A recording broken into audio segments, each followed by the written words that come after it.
നമസ്കാരം. ഫ്യൂച്ചർ സൊല്യൂഷൻ്റെ അടുത്തൊരു വീഡിയോയിലേക്ക് സ്വാഗതം. നമ്മളിന്ന് നിൽക്കുന്ന കൊട്ടാരക്കരയിലാണ്. കൊട്ടാരക്കരയിൽ ഒരു 4 കിലോ വാട്ടിൻ്റെ എൻഫേസിൻ്റെ മൈക്രോ ഇൻവെർട്ടർ ഇൻസ്റ്റാൾ ചെയ്തേക്കുന്ന ഒരു സൈറ്റിലാണ് നമ്മളിവിടെ വന്നേക്കുന്നത്. നമ്മൾ ഇവിടെ ചെയ്തേക്കുന്നത് ആക്സിടെക്കിൻ്റെ 520 വാട്ട്സിൻ്റെ 8 പാനലാണ് നമ്മളിവിടെ ഉപയോഗിച്ചേക്കുന്നത്. 4 കിലോ വാട്ടിന് വേണ്ടി ഷീറ്റിൻ്റെ മുകളിലാണ് ഡ്രസ് വർക്ക് നമ്മൾ ചെയ്തേക്കുന്നത്. പ്രോപ്പറായിട്ട് വാക്ക് വേ, ഹാൻഡ് റെയിൽസ്, ലൈറ്റ്നിങ് അറസ്റ്റിന് വേണ്ടിയുള്ളത് എല്ലാം നമ്മൾ കൊടുത്ത് വൃത്തിക്ക് തന്നെ നമ്മളിവിടെ ചെയ്തിട്ടുണ്ട്.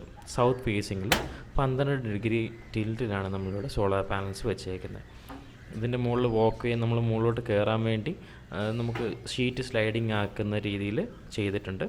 ഇതിനടിയിൽ നമുക്ക് നോക്കിക്കഴിഞ്ഞാൽ നമ്മളിവിടെ ചെയ്തേക്കുന്ന മൈക്രോ ഇൻവേർട്ടേഴ്സ് നമുക്ക് കാണാൻ പറ്റും. ഇത് ഓരോ പാനലിൻ്റെ അടിയിലും ഓരോ ചെറിയ ചെറിയ ഇൻവേർട്ടേഴ്സാണ്, അതാത് പാനലിന് വേണ്ടിയുള്ള ഇൻവേർട്ടേഴ്സാണ് നമ്മളിവിടെ യൂസ് ചെയ്യുന്നത്. അതിനാണ് ഈ മൈക്രോ ഇൻവേർട്ടേഴ്സ് എന്ന് പറയുന്നത്. ഇത് ചൂസ് ചെയ്യാനുള്ള കാരണം ഭാവിയിൽ നമുക്ക് സാധാരണ സ്ട്രിങ് ഇൻവേർട്ടർ ആണെന്നുണ്ടെങ്കിൽ അപ്ഗ്രേഡ് ചെയ്യണമെന്നുണ്ടെങ്കിൽ കുറച്ച് ബുദ്ധിമുട്ടാണ്. അത് ആ ഒരു സ്ട്രിങ് ഇൻവേർട്ടർ മൊത്തം മാറ്റണം, അതിൻ്റേതായ പാനൽസ് തന്നെ നമ്മൾ റീയൂസ് ചെയ്യണം. അങ്ങനെ കുറേ ബുദ്ധിമുട്ടുകൾ ഉണ്ടായതുകൊണ്ടാണ് സ്ട്രിങ് ഇൻവേർട്ടർ അപ്ഗ്രേഡേഷൻ ഇച്ചിരി ബുദ്ധിമുട്ടുള്ള സംഭവം. അതേ സമയത്ത് നമുക്ക് ഈ മൈക്രോ ഇൻവേർട്ടേഴ്സ് ആണെന്നുണ്ടെങ്കിൽ ഇപ്പം നമുക്ക് ഇൻഡിപെൻഡൻറ്റ് ഓഫ് ദ പാനൽസ്, നമുക്ക് ഏത് പാനൽസ് ആ സമയത്ത് ഏത് പാനലാണ് അവൈലബിൾ ആ പാനൽസ് വെച്ച് അതാത് പാനലിനുള്ള ഇൻവേർട്ടേഴ്സ് വെച്ച് നമുക്ക് ഒരു പാനലായാലും 2 പാനലായാലും എന്നുള്ള രീതിയിൽ നമുക്ക് അങ്ങനെ ലിമിറ്റേഷൻ ഇല്ലാതെ നമ്മുടെ ആവശ്യാനുസരണം എക്സ്പാൻഡ് ചെയ്യാൻ പറ്റുന്നൊരു സിസ്റ്റമാണ് ഈ മൈക്രോ ഇൻവേർട്ടേഴ്സ് എന്ന് പറയുന്നത്. അത് മൈക്രോ ഇൻവേർട്ടേഴ്സിൻ്റെ തന്നെ ഏറ്റവും ടോപ്പായിട്ടുള്ള എൻഫേസിൻ്റെ മൈക്രോ ഇൻവേർട്ടേഴ്സാണ് നമ്മളിവിടെ ഉപയോഗിച്ചേക്കുന്നത്. നമ്മൾ ഈ സ്ട്രക്ചർ വർക്കിൻ്റെ അടിയിൽ നമ്മൾ ഓരോ പാനൽസിനും ഓരോ ഇൻവേർട്ടർ നമ്മളിവിടെ മൗണ്ട് ചെയ്ത് ഇതിൻ്റെ DC വയേഴ്സ് നമ്മൾ ഇതിൻ്റെ DC ഇൻപുട്ടിലോട്ട് ഫീഡ് ചെയ്തിട്ട് ഡയറക്റ്റ് ഇവിടുന്ന് തന്നെ നമ്മൾ AC കറണ്ടായിട്ട് നമ്മൾ കൺവേർട്ട് ചെയ്താണ് പോകുന്നത്. അത് ആ കാണുന്ന നമ്മൾ AC DB ബോക്സിൻ്റെ അകത്തോട്ട് ടെർമിനേറ്റ് ചെയ്ത് അവിടെ നിന്നാണ് നമ്മൾ താഴോട്ട് നമ്മുടെ ഇതിൻ്റെ ഈ മെയിൻ ഒരു ബോക്സ് ഉണ്ട്, AC DB ബോക്സ് ഉണ്ടാവും.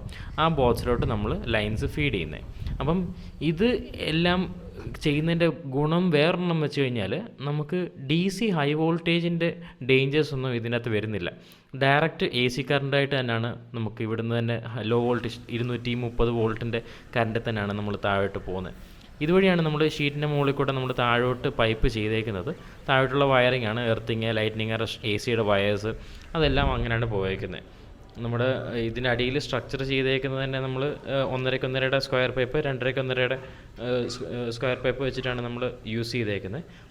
നമ്മൾ വയേഴ്സും കാര്യങ്ങളൊക്കെ എല്ലാം പ്രോപ്പറായിട്ട് ടൈ ചെയ്ത് ക്ലാമ്പ് എല്ലാം ചെയ്തിട്ടാണ് നമ്മൾ താഴോട്ട് കൊണ്ടുപോയേക്കുന്നത്. അപ്പം താഴെയാണ് ഇതിൻ്റെ മെയിൻ ഒരു ഹെഡെന്ന് വേണേൽ പറയാം. എൻവോയ് എന്ന് പറയുന്നൊരു ഡിവൈസാണ് ഇതിനെയെല്ലാം കൺട്രോൾ ചെയ്യുന്നത്. അപ്പോൾ ഈ എൻവോയ്ഡ് ഡിവൈസ് നമ്മൾ എത്ര 25 കിലോ വാട്ട് വരെ നമുക്കിതിൻ്റെ അപ്ഗ്രേഡേഷൻ ഈ സെയിം എൻവോയ് തന്നെ മതി. നമുക്കതിൻ്റെ ഡീറ്റെയിൽസും കാര്യങ്ങളൊക്കെ താഴെ നിന്ന് കാണാം. ഇത് നമ്മൾ പാനൽ ചെയ്തേക്കുന്നതിൻ്റെ തൊട്ട് താഴ്വശമാണ്. ഈ ഷീറ്റിൻ്റെ മുകളിലാണ് നമ്മൾ സോളാർ പാനലൊക്കെ നമ്മൾ അറേഞ്ച് ചെയ്തേക്കുന്നത്. അപ്പം ഇത് ക്ലീൻ ചെയ്യണമെന്നുണ്ടെങ്കിൽ പോലും നമുക്ക് താഴെ തന്നെ ഈസിലി നമ്മൾ ഹോസും അതിന് ടാപ്പും കാര്യങ്ങളൊക്കെ നമ്മളിവിടെ സെറ്റ് ചെയ്തിട്ടുണ്ട്. ഈ ഇതിലോട്ടുള്ള വെള്ളം നമ്മൾ താഴെ നിന്ന് മോട്ടറിൽ നിന്ന് പ്രഷർ ചെയ്തിട്ട് തന്നെയാണ് നമ്മൾ മുകളിലോട്ട് എത്തിച്ചേക്കുന്നത്. സോ ആർക്ക് വേണേലും ഈസിലി മുകളിൽ കയറി ബക്കറ്റോ കാര്യങ്ങളൊന്നും എടുക്കാതെ തന്നെ നമുക്ക് ഓസ് വെച്ച് തന്നെ ഫുൾ ബ്രഷും ഓസും വെച്ചിട്ട് തന്നെ നമുക്ക് മൊത്തം ക്ലീൻ ചെയ്തെടുക്കാൻ പറ്റും. ഇവിടെ നമ്മൾ അതിൻ്റെ വാൽവിൻ്റെ സിസ്റ്റംസും കാര്യങ്ങളൊക്കെ കൊടുത്തിട്ടുണ്ട്. നമ്മൾ മുകളിലോട്ട് കയറാൻ വേണ്ടി ചെയ്തേക്കുന്നത് വെച്ച് കഴിഞ്ഞാൽ ഒരു ഷീറ്റ് സ്ലൈഡിങ് ആക്കിയിട്ട് അങ്ങോട്ട് ലാഡർ നമ്മൾ ഫിറ്റ് ചെയ്ത് സെറ്റ് ചെയ്ത് വെച്ചിട്ടുണ്ട്. സോ ഷീറ്റ് നമുക്ക് മുകളിൽ കയറി ലോക്ക് ഒന്ന് തുറന്ന് ഷീറ്റ് നമുക്ക് പുറകോട്ട് സ്ലൈഡ് ചെയ്ത് കഴിഞ്ഞാൽ നമുക്ക് അതിൻ്റെ മുകളിലോട്ട് നമുക്ക് ആക്സസ് കിട്ടുന്നതാണ്. ബാക്കി നമ്മൾ താഴെ ചെയ്തേക്കുന്ന കാര്യങ്ങളൊക്കെ നമുക്ക് ഇപ്പം താഴെ നിന്ന് നമുക്കുള്ള അതിൻ്റെ വിഷ്വൽസ് കാണാം. ഇവിടെയാണ് നമ്മൾ എൻവോയും കാര്യങ്ങളൊക്കെ സെറ്റ് ചെയ്തേക്കുന്നത്. ഇതിൻ്റെ മെയിൻ ഹെഡ് എന്ന് വേണമെങ്കിൽ പറയാം. ഇതാണ് ഇതിൻ്റെ ഫുൾ കമ്മ്യൂണിക്കേഷനും കാര്യങ്ങളെല്ലാം മാനേജ് ചെയ്യുന്നത്. ഇത് നമ്മൾ കൺട്രോൾ ചെയ്യാൻ വേണ്ടി 4 പോളിൻ്റെ MCBs ഉണ്ടാവും. ഒരെണ്ണം എൻവോയ്ക്ക്, ഒരെണ്ണം നമ്മുടെ മെയിൻ ലൈനിന്, എർത്ത് ബെഞ്ച്, കേബിൾ ട്രേ, നമ്മുടെ എനർജി മീറ്ററിനുള്ള ബോക്സ് നമ്മളിവിടെ സെറ്റ് ചെയ്തിട്ടുണ്ട്. അതിന് വേണ്ടിയുള്ള മെയിൻ സ്വിച്ച് നമ്മളിവിടെ സെറ്റ് ചെയ്തിട്ടുണ്ട്. അതെല്ലാം വൃത്തിക്ക് മഴ നനയാലും പ്രശ്നമൊന്നും വരാത്ത രീതിയിൽ ബോക്സിൻ്റെ അകത്താക്കി എല്ലാം കേബിൾ ടേ എല്ലാം ചെയ്ത് വൃത്തിക്ക് തന്നെ നമ്മൾ ചെയ്ത് കൊടുത്തിട്ടുണ്ട്. പിന്നെ നെറ്റ് മീറ്റർ അവർ എക്സിസ്റ്റിംഗ് മീറ്റർ ബോക്സ് എന്ന് പറയുന്നത് തടിയുടെ ഒരു മീറ്റർ ബോക്സാണ്. അതിൻ്റെ അകത്ത് തന്നെയാണ് സെറ്റ് ചെയ്തേക്കുന്നത്. പിന്നെ ഈ സൈഡിൽ നമ്മൾ ഈ കറണ്ട് ട്രാൻസ്ഫോമേഴ്സ് നമ്മൾ ചെയ്തിട്ടുണ്ട്. എന്ന് വെച്ച് കഴിഞ്ഞാൽ പ്രൊഡക്ഷനും കൺസംഷനും സെപ്പറേറ്റ് ഓരോ ഫേസിനും നമ്മൾ കറണ്ട് ട്രാൻസ്ഫോമേഴ്സ് കൊടുത്തിട്ടുണ്ട്. ഇത് വെച്ചിട്ടാണ് നമ്മുടെ ഫോണിലോട്ടുള്ള ഡേറ്റാസും കാര്യങ്ങളെല്ലാം ഫീഡ് ചെയ്യുന്നത്. ഈ എൻവോയ് നമുക്ക് കറണ്ട് ഡേറ്റാസ് എല്ലാം ഫീഡ് ചെയ്ത് തരും. പിന്നെ ഇതിന് വരുമ്പം നമുക്ക് 3 എർത്തിങ് ആണ് വരുന്നത്.